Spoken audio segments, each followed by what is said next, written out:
I want to welcome everyone back to the channels. For those who haven't tuned in, those who haven't subscribed, please tune in, subscribe, and like. Our next guest here I had met a few years ago, or I should say several years back. We were involved on a Mascot committee in the beautiful Napa Valley. We'll get to that in further into detail later on in this interview. So I want to go ahead and let you introduce yourself, sister. Oh, hey, Sal, thank you very much for having me on Real Natives. My name is Angel Hart. I appreciate being here.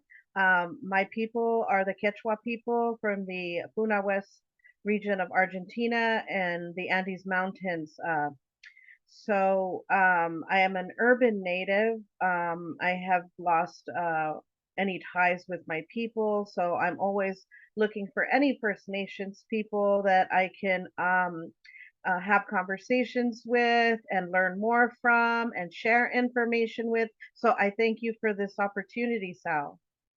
Oh, thank you. Again, it was very important that we archive our story. Again, what we're doing is for the audience, we're archiving our story, telling our story. And I thought it was very important that Angel was involved or is involved in a lot of important things that are going on now and in the past. So believe it or not, we were standing up against mascots. Yeah, they were using Native Americans as mascots. So for the future people watching this, it was something that was very traumatic. I remember, like I stated earlier, I remember meeting Angel in Napa at a mascot removal. We were all sitting on in the committee. There was just Angel Hart and I was just the only ones there that were against it in that meeting, that small task force committee. The rest of them, they were all for it. So Angel's, like I said, Angel's been stepping up and talking a lot about the sacred sites and then also the mascot removal. So what got you involved in those tasks? Thanks for asking, Sal. The first time I started working on the mascots was in 2013, as directed by Wounded Knee Diocampo, Norman Wounded Knee Diocampo. He was the co-founder of an organization called Sacred Sites Protection and Rights of Indigenous Tribes, or SPIRIT. And so I met him at a spiritual occupation of Seguariate, a sacred site located in Vallejo, California. So it was during that time that everyone would come during that spiritual occupation of the sacred site that the city of Vallejo and the greater Vallejo Recreation District was trying to build on top of the remains or burials of indigenous peoples. So it was during that time that I had an opportunity to learn more about the sacred site, that organization, Wounded Knee, and then he provided me with an opportunity to volunteer with the organization. When he allowed me to volunteer, which I was very grateful for, sorry, it took me a minute to get my thoughts together. He said he had been working on trying to get Indian, quote unquote, Indian mascots removed from schools for about 10 years up to that point, but hadn't had very much success. Unfortunately, I came in at a time doing that where there was some more awareness being brought up in the media and in community around removal of these stereotypes, of these mascots that helped with the stereotype, unfortunately, and that were very derisive. So I got started with that, and we started in Vallejo, and fortunately had the Apache mascot removed, and then subsequently they removed a chieftain's mascot from one of their middle schools. So I was able to do that work from 2013 to about 2020, and then from there I moved on to another organization. So I'm now with Core Magazine.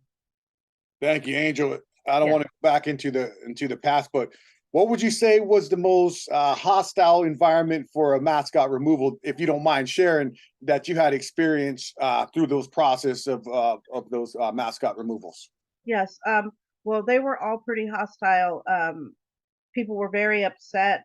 They were claiming, who were you, some outsider coming in? So we'd have to remind them what land they were standing on. So they were never really happy to hear that either. But the most hostile environment was during the removal of the Indian mascot at Napa High School. That's where it got kind of physical. I got shoved around quite a bit, and as you already know, we were on the mascot committee that oftentimes the conversations didn't go really well. I felt that it was a hostile environment. Um, and when you're First Nations or Indigenous, like me and you being the only ones there, it's you really feel isolated and alone when you're doing that kind of work. And luckily, I did have supportive people along the way, but in Napa specifically, I was really kind of left on my own there with the committee and continuing with the removal.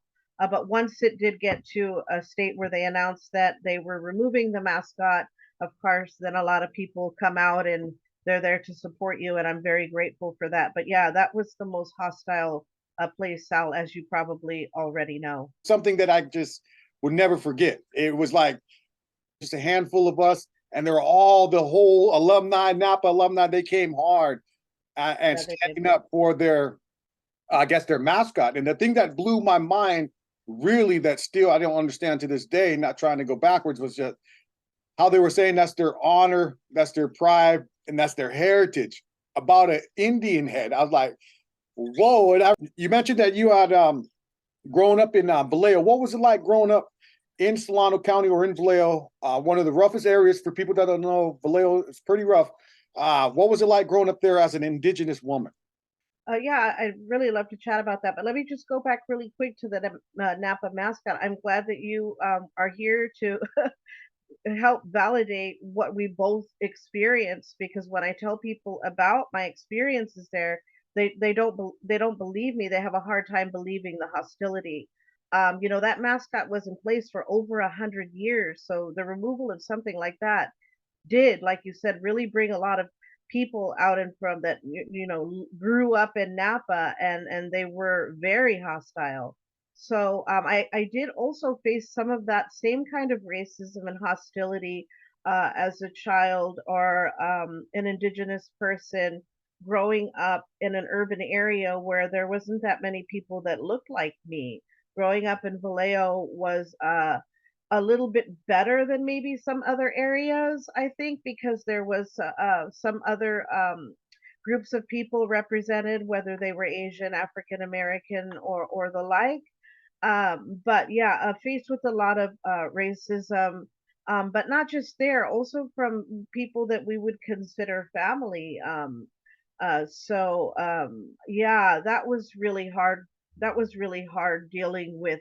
And I think that may be one of the reasons why doing the mascot work ended up to be something very important to me in my adult life, because I did know from a childhood what it felt like to endure the violence of racism.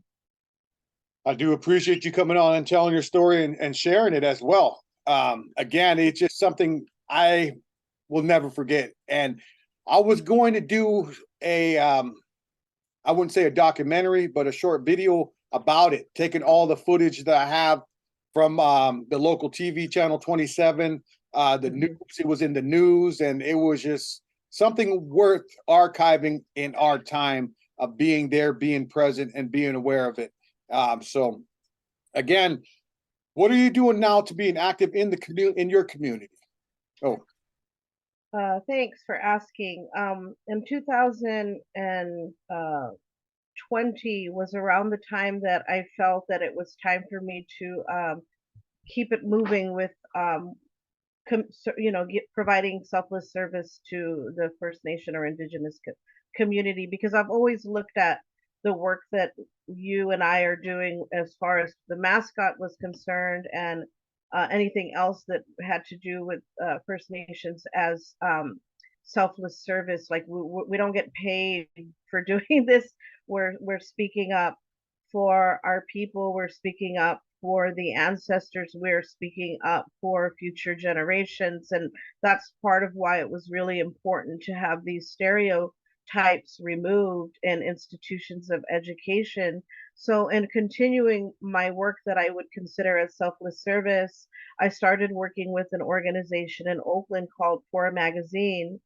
Poor Magazine is a poor people, indigenous people led self-determined movement arts organization that is dedicated to providing revolutionary media access to silenced youth, adults, and elders across Pachamama.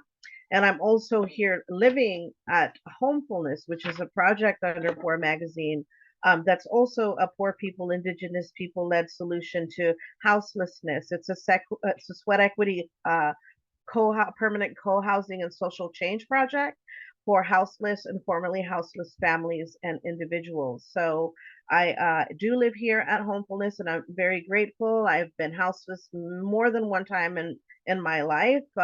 Also was the victim of childhood sexual assault and many other domestic violence and many other things that have been a part of my trauma. So I feel that homefulness, being permanently housed somewhere where I don't have to struggle with the violence of poverty and gentrification, that I can be here and finally do some healing while I continue to do this work. So I'm very grateful for them. And we have been undergoing some filming for the past month or two, and we will continue filming until close to the end of the year. We are a part of filming for one of our Theater of the Poor productions called Crushing Wheelchairs. There was a write-up of that in one of the San Francisco newspapers. But anybody who wants to learn more about Poor Magazine can go to poormagazine.org or poorpress.net, where it shows some of the revolutionary media that takes place here on site and is published here on site. There's also a radio station to help with uplifting silent voices. And so I'm running a project particularly with 96.1 FM PNNKEXU, which is a revolutionary radio station with Poor Magazine. And I'm running a project called the People's Botanica, which is about discussing different forms of medicine and spirit healing and accessibility for Black and Brown communities as it relates to spiritism. Well, you definitely do sound busy. Again, I want to thank you again for all the hard work that you did in the past and that you're doing now. It's people don't realize the challenges that we have to go through, good and bad. You know what I mean? With as far as the mascot removal, honestly, I just kind of was a substitute. You know what I mean? There was a couple of people that were supposed to be there that couldn't make it that day, and they didn't want to be a no-show, so they asked me to go sit in. I didn't know what I was going into it, and in my mind, it was like, we're here for a mascot. It's about our human rights, about us not being used or mistreated. And it was crazy because we got to see those old archives of the first Indian mascot, how they had his nose, and it was weird. I was like, damn, they were saying this their heritage. But yeah, anyway, so Yes. I have a few more questions for you. So Sure, the next question I have for you is there anyone that you want to honor, acknowledge as a hero, someone to help mold you, someone who helped you along your journey in life? Now's the time to acknowledge them. Thank you, Sal. I would have to say that the love of the support of my mother is really what helped to propel me and helped to get me past some of my traumas, so that I did have the wherewithal to be able to provide selfless service for others. And in providing that, I'm able to kind of like also heal myself. So and she didn't have it very easy. She was a single parent, always trying to make family happen. We were estranged from our family, so it was just a little tiny family of my mother, me, and my sister, and not too much of anyone else, not too much support of anyone else. And just watching her, how she made things happen and taught us about all of the isms, no racism, no sexism, no homophobia. She was very good about reminding us that we are all connected and that we are all the same. And so I'm very grateful to her for that. It was a seed that was planting that, just continues to grow. So thank you for asking. Yeah, it's very important that we do archive and acknowledge our ancestors. Again, this is going to be for the future generation to come back and watch. And, and you did play an important role in this part of California with all the hard work you have done and you're still doing. So the next question is, I know the last time we did an interview, I asked you, at the end of the day, when it's all said and done, when they say Angel Heart, what do you want to be remembered for? Oh, I don't really have a drive or anything in me that makes me feel like I even want to be remembered, Sal, to be honest with you.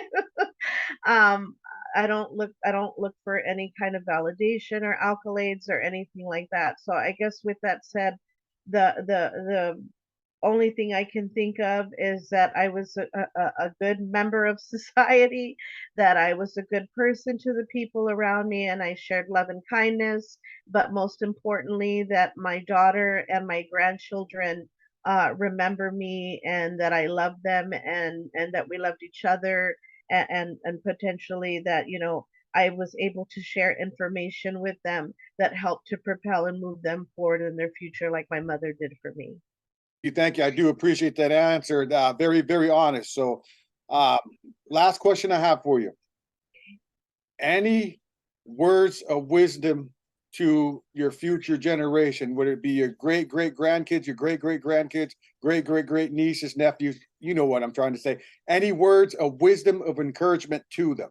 Oh, I guess the best words of wisdom I would have for young people and future generations would be is to always look to your elders, that your elders have a lot of life experience. They have a lot of advice and information to share that could benefit you in your future, and that you remember to take care of them when they're in need of assistance and love and support, because they used a lot of their lifetime to help and love and support you. And I know not everybody comes from a good family, so it doesn't necessarily mean that it has to be a blood relative. It could be anyone that you perceive as family who's there for you to care for you. And so just moving forward in a good way that way, so that we can continue to not only to heal ourselves, but to heal future generations and to assist our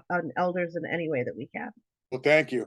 I want to Thank thank everyone who tuned in. Go ahead and hit that subscribe button, hit that like button, and if you have any questions you want to ask, go ahead and leave it in the comment section. Again, tell those that you love them. Life goes by way too fast. Oh.